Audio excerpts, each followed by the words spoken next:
جب انسان کا انتقال ہو جاتا ہے تو میت کے ورثاء پر شرعاً 4 حق ہیں۔ پہلا حق اس میت کی تجہیز و تکفین تھی، اس کو غسل دینا، اس کو کفن دینا، پھر اس کے بعد اس کو دفنانا۔ اور دوسرا حق یہ تھا کہ اگر مرنے والے نے کوئی قرض چھوڑا ہے تو ورثاء پر واجب ہے کہ اس میت کا قرض ادا کریں۔ اور تیسرا حق وصیت تھی کہ اگر مرنے والے نے اپنی کوئی وصیت، جائز وصیت کی ہے تو اس وصیت کا پورا کرنا بھی ورثاء پر واجب تھا۔ مثلا اگر میت نے وصیت کی ہے کہ میرے مرنے کے بعد میری جائیداد میں سے اتنا پیسے فلاں مدرسے میں دے دینا، مسجد میں دے دینا، کوئی رفائی کام کرا دینا، میری نمازوں کا فدیہ دے دینا یا میرے روزوں کا فدیہ دے دینا، اس قسم کی اگر کوئی وصیت کی ہے تو اس وصیت کا پورا کرنا تہائی مال میں سے ورثاء پر واجب ہے۔ اور تیسرا حق، چوتھا حق مال کی میراث تھی، میراث کو تقسیم کرنا۔ میراث کو تقسیم کرنا ورثاء پر یہ واجب تھا۔ اس سے پہلے ایک مسئلے کو ذرا سمجھ لیں کہ جب کسی انسان کا انتقال ہوتا ہے تو انتقال کے بعد آدمی کی، مرنے والے کی جتنی جائیداد ہوتی ہے، وہ منقولی جائیداد ہو یا غیر منقولی جائیداد ہو۔ منقولی جائیداد اسے کہتے ہیں کہ جو ایک جگہ سے دوسری جگہ پر منتقل ہو سکتی ہو، روپیہ، پیسہ، سامان، یہ منقولی جائیداد ہے۔ جانور، غیر منقولی وہ جو نقل نہ ہو سکتی ہو، جیسے زمین ہے ایک جگہ پر پڑی ہے، اس کو کسی دوسری جگہ پر منتقل نہیں کر سکتے۔ تو مرنے والے کی جتنی بھی ملکیت مال ہے، خواہ وہ کسی صورت میں کیوں نہیں ہے، وہ میراث بن گیا ہے۔ اب اس میراث کا تقسیم کرنے سے پہلے کسی شخص کے لیے بھی استعمال کرنا شرعاً ناجائز اور حرام ہے۔ ہاں، استعمال جب اس کو تقسیم کر دیا جائے ورثاء کے درمیان، اب تقسیم کرنے کے بعد اب ہر ایک اپنا حصہ استعمال کرے، اس کی اپنی مرضی۔ لیکن جب تک مرنے والے کا مال ہم نے تقسیم نہیں کیا، اس وقت تک وہ میراث ہے، تمام ورثاء کا اس میں برابر کا حق ہے۔ بیٹوں کا بھی حق ہے، بیٹیوں کا بھی حق ہے۔ اگر بیوی زندہ ہے تو بیوی کا بھی حق ہے، اگر والدین زندہ ہیں تو والدین کا بھی اس مال میں حق ہے۔ اور اگر اسی طرح کوئی چھوٹے بیٹے یا چھوٹے اور وارث زندہ ہیں تو ان کا بھی حق ہے۔ تو جب تک تمام میں برابر ان کے ان حصوں کے مطابق جو حصے قرآن و حدیث میں بیان کیے گئے ہیں، ان حصوں کے مطابق تقسیم نہ کیا جائے، اس سے پہلے کسی ایک شخص کا بھی اس کا استعمال کرنا ناجائز اور حرام ہے۔ مثال کے طور پر اگر کسی باپ کا انتقال ہو گیا ہے، باپ نے جانور چھوڑے ہیں، گائے بھینسیں چھوڑی ہیں، اب وہ جانور گائے بھینسیں وہ کسی ایک بھائی کی نہیں ہے، کسی ایک بہن کی نہیں ہے، یا وہ بیوہ کی نہیں ہے، بلکہ وہ سارا مال جو جتنا جانور ٹھہرے ہوئے ہیں اس میں تمام ورثاء کا حصہ ہے، بھائیوں کا بھی حصہ ہے، بہنوں کا بھی حصہ ہے، بیوی کا بھی حصہ ہے۔ لیکن اگر مثال کے طور پر اگر کسی شخص نے باپ کی خیرات کرنی ہے تو خیرات کرنی ہے تو اپنے ذاتی مال سے کرو، باپ کے مال سے تقسیم سے پہلے خیرات اس میں سے نہ کرو۔ ہاں، تقسیم ہو جائے، مثلا اگر 10 جانور ہیں تقسیم کر دیے، 2 بھائیوں کے حصے میں آئے، ایک بہن کے حصے میں آئی اور ایک والدہ کے حصے میں آ گئی۔ اب اگر خیرات کرتے ہوئے بڑا بھائی کہتا ہے میں اپنا ایک جانور ذبح کر کے والد کے لیے خیرات کرتا ہوں، تو اب کر سکتا ہے، لیکن تقسیم سے پہلے۔ کیوں؟ اس لیے کہ ایک بھائی کہے میں کرنا چاہتا ہوں اور دوسرا کہے کہ میں نہیں کرنا چاہتا، تو اس کی رضامندی تو نہیں ہے۔ تو اس وجہ سے میراث کے مال کو تقسیم کرنے سے پہلے اس کا شرعاً استعمال کرنا جائز نہیں ہے۔ اور دوسرا کہ جب انسان کا انتقال ہو جائے تو انسان کے انتقال ہونے کے بعد انسان کو چاہیے کہ فوراً مال کو تقسیم کرے۔ اس کی وجہ کیا ہے؟ اس کی وجہ یہ کہ جب کسی آدمی کا انتقال ہو جاتا ہے تو میت کا صدمے کی وجہ سے ورثاء کا دل نرم ہوتا ہے، صدمہ پہنچا ہوا ہوتا ہے، دل نرم ہوتا ہے، آپس میں محبت باقی ہوتی ہے، مال کی محبت پیدا نہیں ہوتی، تو جس طریقے سے تقسیم شرعاً کر دیا جائے تو سب راضی ہو جاتے ہیں۔ لیکن جو عرصہ گزرتا جائے گا، زمانہ گزرتا جائے گا، دل سخت ہوتے جائیں گے اور میت کا صدمہ نکلتا جائے گا، میت بھولتی جائے گی، اور اب مال کی محبت بڑھتی جائے گی۔ اب ہر بندہ کہے گا کہ مجھے وہ مال ملے کہ جو میں چاہتا ہوں، میرا نفس چاہتا ہے، مجھے فلاں جانور چاہیے، مجھے فلاں جگہ کی زمین چاہیے، مجھے فلاں جگہ کا رقبہ چاہیے۔ اب شریعت کو نہیں دیکھیں گے، اب اپنے نفس کو دیکھیں گے۔ اس وجہ سے فرمایا کہ جب انتقال ہو تو انتقال کے فوراً بعد جب اس کی تجہیز و تکفین قرار دی ہے، جب آپ نے اس کا قرض ادا کر دیا، وصیت پوری کر دی، اب اس کے بعد فوراً اس کے مال کو بھی کیا کر دیا جائے؟ ورثاء کے درمیان برابر برابر تقسیم کر دیا جائے۔ اگر ورثاء مال کو تقسیم نہیں کریں گے تو یہ 3 ظلم کے شکار ہوں گے۔ کیوں؟ اس لیے کہ یہ میراث کا جو مال ہے یہ اللہ رب العزت کی طرف سے انعام ہے۔ وہ انعام کیسے؟ انعام کہتے ہیں نا اس مال کو جو بغیر کسی محنت کے، بغیر کسی مشقت کے آدمی کو مل جائے۔ تو دیکھیں آدمی نے یہاں محنت مشقت کی نہیں ہے، باپ کا انتقال ہوا، کمایا مال باپ نے، وہ سارا کا سارا مال کس کو مل گیا؟ بیٹے کو بغیر مشقت کے مل گیا، بیٹی کو بغیر مشقت کے مل گیا، بیوی کو بغیر مشقت کے مل گیا، اگر اولاد نہیں ہے تو پھر بھائیوں کو بغیر مشقت کے مال مل گیا۔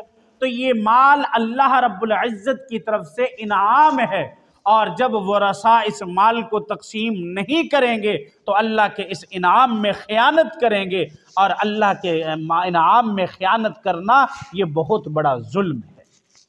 اور دوسرا ظلم، اگر ورثاء میراث کے مال کو آپس میں تقسیم نہیں کریں گے تو جیسے ایک دوسرے کا مال مارنا، ایک دوسرے کا حق کھانا ظلم ہے، یہ بھی بے عین ہی ایسے ہے۔ ایک آدمی نے کسی کے پیسے غصب کر لیے، چوری کر لیے، ڈاکہ لگا لیا ہے، اس کا سارا مال لوٹ لیا ہے، یہ اس کے ساتھ ظلم کیا ہے۔ بے عین اسی طرح اگر کسی نے، بھائی نے اپنی بہنوں کا حصہ لوٹ لیا، ان کو میراث میں سے کچھ حصہ نہیں دیا، بڑے بھائی نے سارا کا سارا مال اپنے پاس رکھ لیا اور اپنے چھوٹے بھائیوں کو میراث میں سے کچھ حصہ نہیں دیا، تو اس شخص نے بھی ان کا حق تلفی کی ہے، ان کے مال کو غصب کیا ہے، تو یہ بھی اسی ظلم کے اندر برابر کا شریک ہے۔ اور تیسرا ظلم یہ ہے کہ اب اسی سے ایک ناجائز رسم چل پڑی۔ اب اگر اس نے اپنی بیٹیوں کو حصہ نہیں دیا، میراث کو تقسیم نہیں کیا، تو اب اس کی آنے والی اولاد بھی اس کی میراث کو تقسیم نہیں کرے گی، پھر اس کی اولاد بھی میراث تقسیم نہیں کرے گی۔ وہ کہے گی کہ ابا نے جب نہیں تقسیم کی تو ہم کیسے کریں؟ دادا نے بھی نہیں کی تھی، اوپر کسی نے نہیں تقسیم کی، اور ہم میراث کو تقسیم کر دیں، تو اس لیے یہ بہت بڑا ظلم ہوگا۔ اور جتنے بھی آگے میراث تقسیم نہیں کریں گے ان سب کا گناہ اس پہلے پر پڑے گا جس نے یہ رسم جاری کی۔ اور اس کے بعد کیوں؟ اس لیے کہ حدیث مبارکہ میں آتا ہے، حضور اکرم صلی اللہ علیہ وسلم نے فرمایا، ابن ماجہ کی حدیث ہے کہ جس شخص نے دنیا میں کسی وارث کو میراث سے محروم کیا، کل قیامت کے دن اللہ رب العزت اس کے حصے سے اس کو جنت سے محروم کر دیں گے۔ اتنی سخت وعید ہے۔ اور آج کیفیت یہ ہوتی ہے، اصل بات یہ ہے کہ ہمارے اندر خوف خدا نہیں ہے۔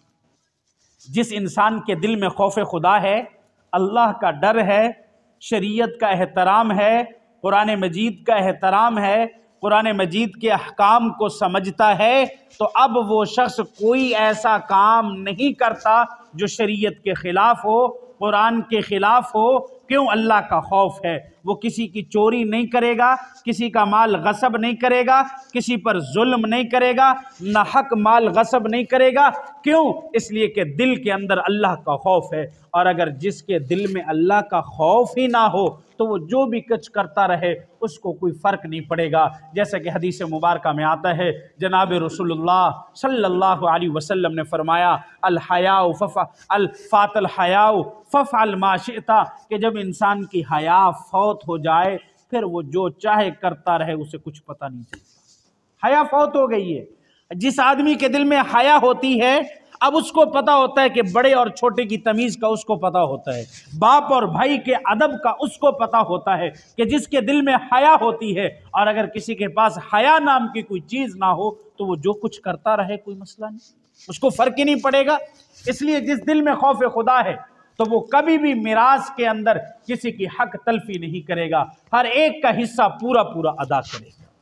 اور آج ہمارے ہاں ایک سب سے بڑا مسئلہ یہ ہوتا ہے، جب بات میراث کی آتی ہے، بہنیں آتی ہیں مطالبہ کرنے کے لیے بھائیوں سے کہ ہمارا کتنا حصہ بنتا ہے، ہمیں بھی دیا جائے۔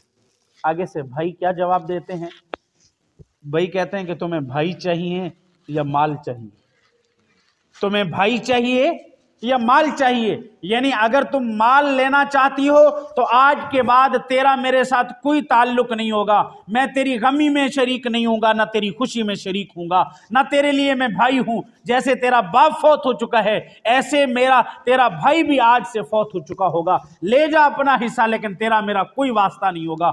ہاں اگر تو باپ کی میراث میں سے کچھ نہیں لیتی تو پھر تو میری بہن بھی ہے، میں تیری خوشی میں بھی شریک ہوں گا، غمی میں بھی شریک ہوں گا۔ افسوس ہوتا ہے اس بھائی پر کہ جس نے خونی رشتوں کو مال کے ترازو میں تولنے کی کوشش کی ہے، کہ جس نے اپنے باپ اور بہنوں کو، اپنے رشتہ داروں کو مال کے ترازو میں تول کر ان کی اوقات کو دکھا دیا ہے، حالانکہ ہونا یہ چاہیے تھا کہ خونی رشتے اور شریعت کے فیصلے، شریعت کے احکام مقدم ہونے چاہیے تھے اور مال بعد میں ہونا چاہیے۔ دیکھا نہیں کہ انسان مال ہی چھوڑ کے جاتا ہے، باپ چھوڑ کے گیا ہے تو کل کو یہ بیٹا بھی چھوڑ کے جائے گا، باپ ساتھ نہیں لے کر آیا۔ دیکھا نہیں کہ جب سکندر اعظم، دنیا کے اندر 4 بادشاہ ایسے گزرے ہیں کہ جنہوں نے پوری دنیا پر بادشاہی کی ہے، جن میں سے 2 مسلمان بادشاہ تھے اور 2 کافر بادشاہ تھے، اور جو مسلمان بادشاہ تھے ان میں سے ایک سکندر اعظم تھا، کسی ایک ٹکڑے کا بادشاہ نہیں تھا، کسی ایک بر اعظم کا بادشاہ نہیں تھا،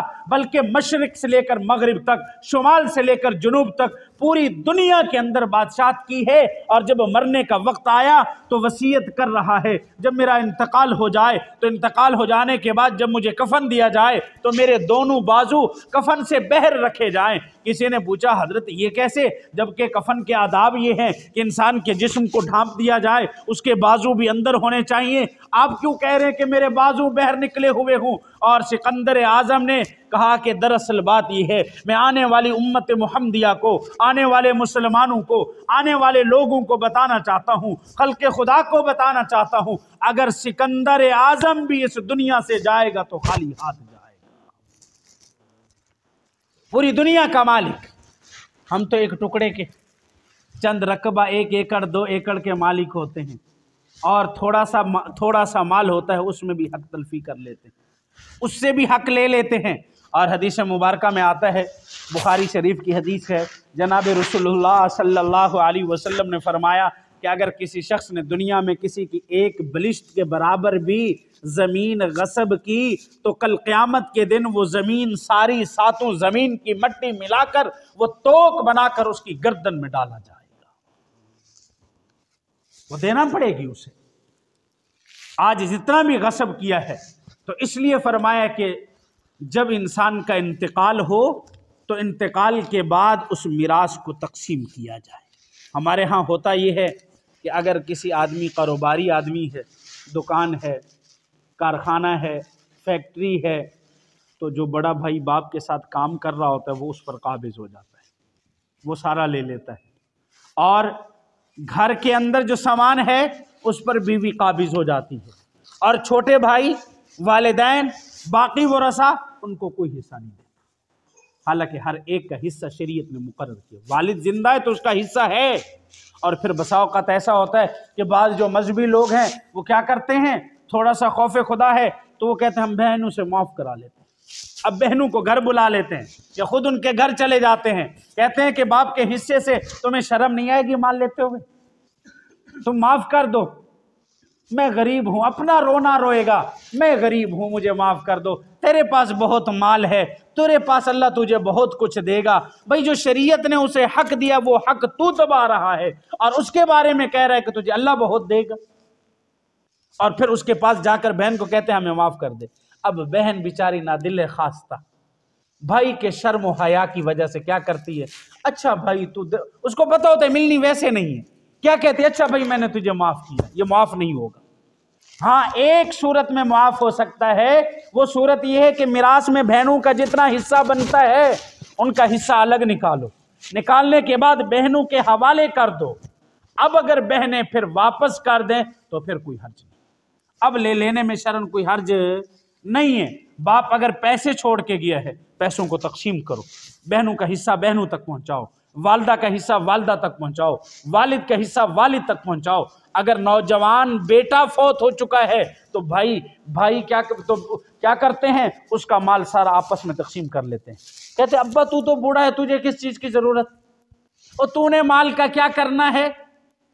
اب حالت یہ ہوتی ہے کہ اس کا مال ہم خود دبا لیتے ہیں، اما تجھے تو کسی چیز، اگر تیرا حصہ نکالتے ہیں تو ہمارا پیسہ کم بڑھتا ہے، ہمارا حصہ کم ہو جاتا ہے، اس لیے اماں تجھے حصہ نہیں دیتے، ابا اگر تیرا حصہ نکالتے ہیں تجھے زمین کا ٹکڑا دیتے ہیں تو ہماری زمین کم ہو جاتی ہے۔ تو اس وجہ سے میں یہ کہنا چاہوں گا کہ یہ زمین تو وہی تھی جو اس کے بڑے بھی اس زمین کو زیادہ کرنے کے چکروں میں اس دنیا سے چلے گئے ہیں۔